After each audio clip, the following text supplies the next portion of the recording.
কতটা অবুঝ হলে তোমরা তাকে শিশু বলবে, কতটা সবুজ হলে বলবে বৃক্ষ, কতটা নম্র হলে বলবে ফুল, কতটা প্রাণবন্ত হলে বলবে রঙিন। আমি শিশু হতে চাই, বৃক্ষ হতে চাই ফুল রঙিন। আর যদি না পারি, কোনো এক বর্ষণমুখর রাতে সারা দেহে কদমের পাপড়ি জড়িয়ে মৃত্তিকার সুগন্ধি মেখে হয়ে যাব বিলীন। সবাইকে আমন্ত্রণ জানাচ্ছি গার্ডেনিং ইন বিয়ন্ড উইথ বিজিএসের আজকের পর্বে। আমরা আজকে ফুল নিয়ে কথা বলবো, বাগান নিয়ে তো অবশ্যই কথা বলবো, সেই সাথে আসন্ন যে ফ্রুট ফেস্টিভ্যাল আছে আয়ন টিভির আয়োজিত, সেই ফল মেলা বা ফ্রুট ফেস্টিভ্যাল নিয়ে কথা বলবো।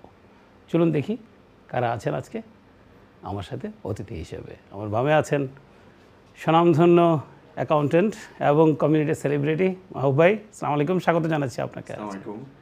সেই সাথে আয়ন টিভি কে অসংখ্য ধন্যবাদ এবং বিজিএসের এই গার্ডেনিং বিয়ন্ড উইথ বিজিএসের প্রোগ্রামে সবাইকে স্বাগত জানাচ্ছি এবং আপনাকে অসংখ্য ধন্যবাদ। অনেক ধন্যবাদ।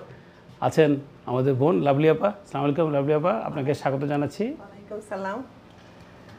আমিও আয়ন টিভি এবং বিজিএসকে আমাকে এখানে আমন্ত্রণ জানানোর জন্য সবাইকে ধন্যবাদ জানাচ্ছি এবং শুভেচ্ছা। আসসালামু আলাইকুম। যারা এই মুহূর্তে টিভি সেটের সামনে বসেছেন, আমার যে অতিথি দুজন আছেন তারা দারুণ দুজন বাগানি। একজন অবশ্যই আপনারা যারা চিনেন মাহবুব ভাইকে পরিচিত, সুপরিচিত, এবং ওনাকে নতুন করে পরিচয় করিয়ে দেওয়ার কিছু নেই। আর বোন যিনি আছেন উনি মূলত দেশে থাকেন, এখন বেড়াতে এসেছেন, এবং এই দুজন অতিথির মধ্যে একটি যোগসূত্র আছে, একটি মিল আছে, মানে একটা বন্ধনের বিষয় আছে। সেটা কি আপনারা কথায় এবং তাদের যে অ্যাপিয়ারেন্স সেটা দেখে আমার মনে আন্দাজ করা খুব একটা কঠিন কিছু হবে না। টিভি স্ক্রিনের মধ্যে একটা ফোন নাম্বার আছে, আপনারা চাইলে ফোন করে জানাতে পারেন, গল্প করতে পারেন। আপার কাছে যাচ্ছি। আপা, আপনার সম্পর্কে জানতে চাচ্ছি, আপনার লেখাপড়া, বেড়ে ওঠা, আপনার প্রফেশন, অবশ্যই বাগানের কথাও বলবো, তার আগে আপনার কথা একটু শুনতে চাচ্ছি। আমি তানভি সুলতানা। আমি আমার অরিজিনাল দেশের বাড়ি টাঙ্গাইল। আমি বেড়ে উঠেছি ময়মনসিংহ।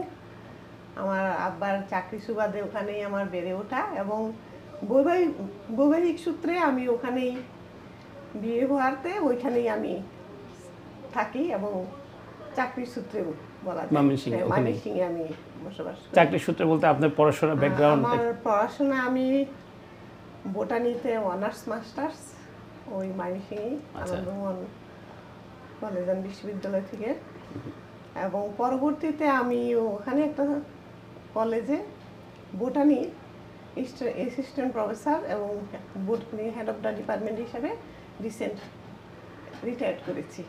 আচ্ছা, বাহ। আচ্ছা আপা, বোটানিস্ট হতে হলে কি বাগান করতেই হবে, বা বাগান করতে হলে কি বোটানিস্ট হতে হবে, এমন একটা বিষয় আছে নাকি? আপনি বাগান আগে থেকে করতেন? না, আমি আগে থেকে বাগান আমার ছোটবেলার, আচ্ছা, হয়তো বংশগতভাবে চলে আসছে। তো বাগান কি আপনাকে ইনফ্লুয়েন্স করেছে বোটানিতে পড়ার জন্য? না, এটা আমি চান্স পেয়েছি, এটা আমার আল্লাহর আশীর্বাদ। আচ্ছা, দুটো মিলে গেছে? মিলে গেছে। আচ্ছা, দারুণ বিষয়। আচ্ছা, তা আপনি যখন শিক্ষকতায় গেলেন তখন আপনি ছাত্রছাত্রীদেরকে বাগান করার ব্যাপারে উৎসাহিত করতেন? হ্যাঁ, কেন আমি আমার কলেজে এবং আমার ডিপার্টমেন্ট যে কেউ এসে বলতো যে না, এটা একটা বোটানির ছাপ প্রতিটা জায়গায় আছে। আচ্ছা, এমনকি আপা একটা খুব সহজভাবে জানতে চাচ্ছি যে আপনার যে ডিপার্টমেন্টে ছিলেন, শিক্ষক তো এখানে কতজন ছিল? 8জন 10জন বা এরকম আপনার ডিপার্টমেন্টে? 8জন ছিল। আমি এবং বাট এরকম কি ছিল যে আসলে বোটানিস্ট কিন্তু বাগান পছন্দ করে না বা গাছপালা পছন্দ করে না? পছন্দ করে কিন্তু সেভাবে বাগান করে না, নেশাটা সেভাবে না। না, কিন্তু তারা অ্যাপ্রিশিয়েট করতো আমাকে, আমার কাছে এসে আমার কাছ থেকে অনেক কিছু পরামর্শ নিত যে কিভাবে এটা আমাদের ঢুকা যায়। কয়েকজন ছিল, 2-3 জন। আমি তো কল্পনা করতে পারি আপনি নিশ্চয়ই বোটানি ডিপার্টমেন্টে জয়েন করার পরে মানে কলেজের পরিবেশটা মনে বদলে দিয়েছেন। সময় আমি অসুস্থতার জন্য 2 বছর আমি কলেজের বাগানের দায়িত্ব ছিলাম আমি। আচ্ছা 2 বছর আমি করতে পারিনি। তখন আমাদের সভাপতি যিনি ছিলেন কলেজে, ওনারাই বলছে যে ও নাই কলেজেই, হাঁটলেই বোঝা যায় যে আমার এমনি নাম হলো তানভীর, ওই তানভীর নাই, ওই জন্য হাঁটলেই বোঝা যায় তানভীর নাই কলেজে। বাহ। মানে আমার বাগান, কোনো স্মৃতি আপনার কাছে, কোনো মজার স্মৃতি আছে বাগান করতে গিয়ে? কোনো স্মৃতিচারণ করতে পারেন, ডিপার্টমেন্টে হোক বা আপনার শৈশবকালে হোক? শৈশবকালে একটা স্মৃতি তো আছে। আচ্ছা। আমি বেড়ে ওঠা যেখানে, সে বাসার সামনে একটা প্লট ছিল, ময়মনসিংহ, চারিদিকে প্লট। ওইটাতে আমার গ্রামে যেভাবে প্লট করে বাগান করা, ওভাবে আমার বাগান করা। মানে হেল্পিং হ্যান্ড যে, সে আমাকে সব কিছু রেডি করে দিয়েছে, বাকি সমস্ত কিছু দেখাশোনা আমার হাতে হতো। এখন তখন আমার বিয়ে হয়নি, ছোট, তখন আমি যখন বিকালে ওখানে যে পানি দিচ্ছি কিংবা ঘাস যেগুলা এক্সট্রা হচ্ছে সেগুলো তুলতেছি, ওয়াল ছিল, বাউন্ডারি ওয়ালের উপর দিয়ে অনেকে উকি দিয়ে দেখতো। আচ্ছা, উকি দিয়ে দেখতো যে বাগান দেখতো না আপনাকে দেখতো? আমাকেও দেখতো। একটা মেয়ে মানুষ এইগুলা করতেছে, মানে এই যে খুন্তি দিয়ে, এইটা দিয়ে, মানে অনেক সময় আমার নিজেকে লুকাতে ইচ্ছা করতো যে ও না দেখুক কেউ, কিন্তু ওরা আমার ফুল, আমি শুধু সবজি না, আমার ফুলও, মানে আমার কাছে মনে হতো 40% ফুল থাকবে 60%, বা 60% ফুল থাকবে 40% সবজি থাকবে বা শাক থাকবে। একটা গোপন কথা জানতে চাচ্ছি আপা, খুব গোপনে, কিন্তু কেউ জানবে না। সেটা হচ্ছে আপনার পরিবারে আর কেউ তো নিশ্চয়ই ছিল যারা বাগান পছন্দ করতো? একজন বা দুজন ছিল না? তাদের টক্কর লাগতো না, ঝগড়া লাগতো না? এই তুই এটা লাগাতে পারবি না, এই তুই এটা করবি না, বা আমি এটা করবো, ভাই বোনদের কথা বলছি। মানে বাগান নিয়ে যারা, এটা বললে তো হাসির, ওই আমাদের একটা পেয়ারা গাছ ছিল। আচ্ছা, ওই পেয়ারা গাছটার পেয়ারা পাকলে ওই পেয়ারা নিয়ে ঝগড়া লাগতো। আচ্ছা, মানে কি পেয়ারা কে খাবে, এবং ওইটার ভিতরে লাল ছিল না পেয়ারাটা। এখন তো ব্যাগিং করে, তখন তো আমরা যখন ছোট ব্যাগিং পদ্ধতি ছিল না, তখন ওই ছোট কাপড় দিয়ে পেয়ারাটা বেঁধে রাখতো, যেন অন্য ভাই বোন ওই পেয়ারাটা পাকবে যখন না খেতে পারে। আমরা আবার আমি গাছে উঠতে পারি, আচ্ছা, একটু স্লিম ছিলাম তো গাছে উঠতে পারতাম। আমি আবার আজকে গোপন কথাটা ফাঁস করে দিই, আমি ওই পেয়ারাটা চেঞ্জ করে অন্য একটা কাঁচা পেয়ারায় কাপড়টা বেঁধে রাখতাম আর ওইটা নিয়ে। আর বড় ভাই হিসেবে কোনো সুযোগ নিত না কেউ? বড় ভাই বড় বোন যারা ছিলেন, কেউ? যার কথা বললেন তার ভয়েই তো এটা করতাম। আমার মনে হয় যারা টিভি সেটের সামনে এই মুহূর্তে বসেছেন, দেখছেন, এই যে আমাদের ছোটবেলায় পেয়ারাটা অন্য কাঁচা পেয়ারা বেঁধে রাখলাম, টের পেতো না, যে পাকাটা মিসিং। ভাই বোনের এই জিনিসগুলো না আসলে দারুণ স্মৃতি, যে আমরা যারা ফেলে এসেছি ওই সময়টা, যারা দেখছেন এই মুহূর্তে, আপনারা যদি শেয়ার করতে চান তাহলে টিভি স্ক্রিনে যে ফোন নাম্বার আছে, আপনারা ফোন করে আপনাদের অভিজ্ঞতা, যে ভাই বোনের সাথে যদি বাগান নিয়ে, ফল নিয়ে কোনো মজার খুনসুটি বা অভিজ্ঞতা থাকে আমাদের সাথে শেয়ার করতে পারেন, বা বিজিএসের কমেন্টসে বা আয়ন টিভির যে পেজ আছে সেই কমেন্টসে লিখে জানাতে পারেন। আমরা চেষ্টা করবো আপনাদের কমেন্টসগুলো পড়তে। যাচ্ছি মাহবুব ভাইয়ের কাছে।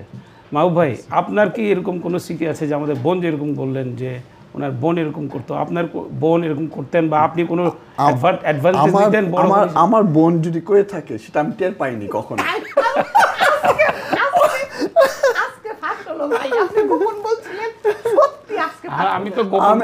আমি জানতাম না যে আমার কোনো বোন এরকম কাজ করতে পারে। মনে হয় গোপন কথা আর গোপন রইল না, আসল গোপন যে কথা সেটা হচ্ছে আজকে প্রায় বলতে পারেন 40 বছর পরে এটা জানলাম আর কি ব্যাপারটা। আল্লাহ, ইনফ্লুয়েন্স করতো আমার বড় বোন। আচ্ছা, ও তো বড় ছিল আর আমি ছোট, আমি লাফায়া গাছে উঠে পড়তাম। তা আমাকে বলতো, যা ওইটা পারি নিয়ে আয়, অন্যটা বেঁধে নিয়ে আয়। দর্শক মণ্ডলী যারা দেখছেন, আসলে এতক্ষণে আসলে গোপন কথা আর গোপন নাই, সেটা হচ্ছে মাহবুব ভাই, লাভলি আপা, দুজনে ওনারা ভাই বোন। মাহবুব ভাই বড় ভাই আর উনি সবাই ছোট বোন। আপনাদের, হ্যাঁ মাহবুব ভাই, আপনি যেহেতু সবাই জেনে গেছে, এখন আপনাকে অনুরোধ করবো, আপনি আসলে বাগান নিয়ে অনেক কথা বলেছেন, আমি আপনাকে অনুরোধ করবো আসলে বোন সম্পর্কে কিছু বলার জন্য। আমরা বোনের বাগানটাও কিন্তু লাইভে আমাদের দেখার সুযোগ হয়েছে, বাট আপনি যেটা স্বচক্ষু দেখেছেন ছোটবেলা থেকে, যে বাগানের প্রতি যার যে ভালোবাসা, সেটা নিয়ে যদি আপনি কিছু স্মৃতিচারণ করতে চান প্লিজ।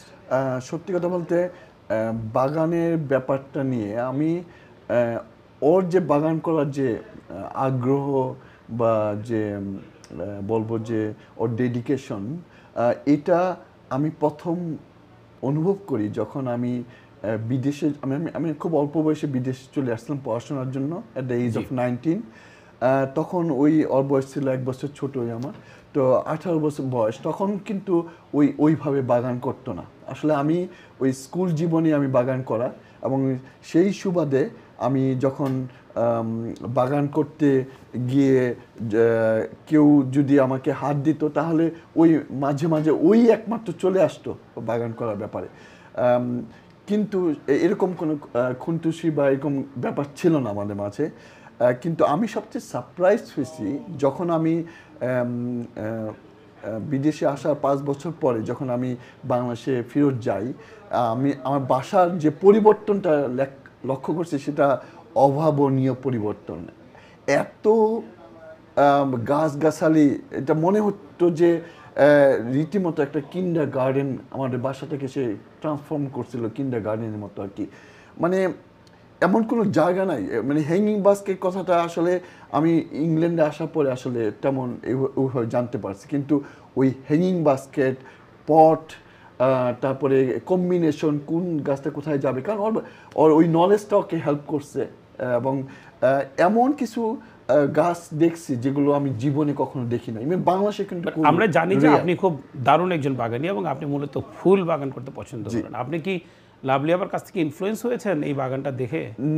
না, বলবো যে ওই হয়তো আমার কাছে কিছু হয়তো ইনফ্লুয়েন্স হয়েছে ফুলের ব্যাপারে। আচ্ছা, আপনি কোত্থেকে ইন্সপায়ার্ড হয়েছেন? ওকে, আমি একটা ছোট্ট ঘটনা বলতে হয়, যেটা বিজিএস এর ম্যাগাজিনে যদি কেউ আমার গল্পটা পড়ে থাকেন, সত্য ঘটনা আর কি। আমি তখনও স্কুল জীবনে আর কি, ওই 21শে ফেব্রুয়ারির জন্য আমরা কিন্তু প্রভাত ফেরিতে আমরা সবাই ফুল নিয়ে যেতাম শহীদ মিনারে ফুল দেওয়ার জন্য। আমি আমাদের বাসা তখন কোনো ফুল কল আছে, হবে কলটা নিয়ে নিচ্ছি। জি, আসসালামু আলাইকুম, কে আছেন? আসসালামু আলাইকুম। সালাম আদাব। ঠিক ভাই। ভাই, লাভলি আপাকে একটা প্রশ্ন করতে চাচ্ছিলাম। জি বলেন প্লিজ। আসসালামু আলাইকুম আপা, আপনি তো আসলে অনেক সুন্দর বাগান করেন। বাংলাদেশের পরিবেশ আর ইউকের পরিবেশের মধ্যে বাগান করার গুণগত পার্থক্য কি একটু যদি মানে সংক্ষেপে বলতেন প্লিজ। এখন বলবো? জি জি ধন্যবাদ। জি টিঙ্কু ভাই, অনেক ধন্যবাদ ফোন করার জন্য। আপনি দেখতে থাকেন, আপা বলছেন। আচ্ছা, বাংলাদেশে হচ্ছে উর্বর মাটি, তো ওখানে খুব ইজি হয় গার্ডেনিং, খুব ইজি। কিন্তু এখানে আমি দেখলাম শর্ট টাইম, হয়তো 4 মাস, এবং এখানে পরিশ্রম বেশি করতে হয়। কিন্তু কম্পোস্টটা যে তোমরা যে একটা ফার্টিলাইজার পাও, এগুলা খুবই ভালো, সব কিছু রেডিমেড থাকে। আমাদের ওখানে নলেজ দিয়ে ওইটা করতে হয়, নিজেদের করতে হয়। কেউ যদি বাগান করতে চায় তাকে আগে প্রথমে নলেজটা গেইন করতে হবে, যে কখন কি ফার্টিলাইজ দিতে হবে, কখন কি পেস্টিসাইড দিতে হবে, এটা তখন আমাদের বাংলাদেশে শিখতে হয়। আর এখানে সব আমি দেখলাম আমার মেয়ের জন্য, আমি দেশে থেকে মেয়ের জন্য লাগে যে অনেক গাছ নিয়ে আসছি। আমার মেয়ে তো লিঙ্কন শেয়ারে থাকে। এটাও কিন্তু গোপন কথা, আপা। গোপন থাকো, অসুবিধা নেই। না, এইটাকে অনেক গোপন বলছে যে এটা কিন্তু আইনগতভাবে মানে আমরা প্রকাশ্যে এটা বলতে পারি না আর কি। ও আচ্ছা, গাছ নিয়ে আসে। আচ্ছা, হ্যাঁ এটা জানি। কলাচুরিতে অবশ্য ফাঁসি হয় না। না, এটার জন্য আমি কি করেছি, পেপার দিয়ে মুড়িয়ে কাপড়ের ভাঁজে নিয়ে আসছি। আমিও জানি। যাক, আপনি প্রসঙ্গে ফিরে যাই। জি, কি যেন বলছিলাম, ওই যে আমাদের এখানে কম্পোস্ট পাওয়া যায়। রোডেলা, তোর মেয়ে রোডেলা, হ্যাঁ, ওখানে আমি কিনতে যে দেখলাম যে সবকিছু লেখা আছে। এখানে প্রত্যেকটা ফার্টিলাইজারে কিংবা কম্পোস্টের গায়ে লেখা আছে সবকিছু, পার্সেন্টেজ সবকিছু। এটা কিন্তু আমরা পাচ্ছি না, আমাদের এখনো হয় নাই। কিছু অনলাইনে অর্ডার করলে কিছু পাওয়া যায়, কিন্তু আমরা এখনো সেভাবে পাচ্ছি না।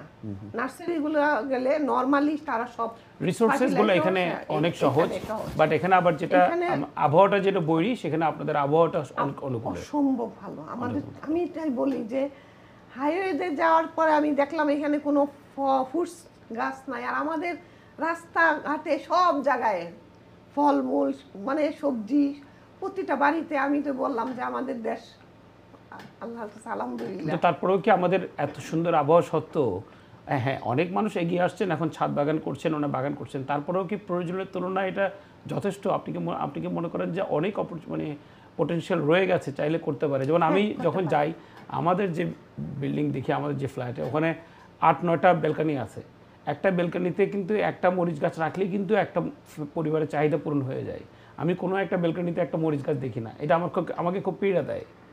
তো আপনি কি মনে করেন এটা এখনও মানুষ সেভাবে বাগান করার জন্য আগ্রহী না বা সচেতন না?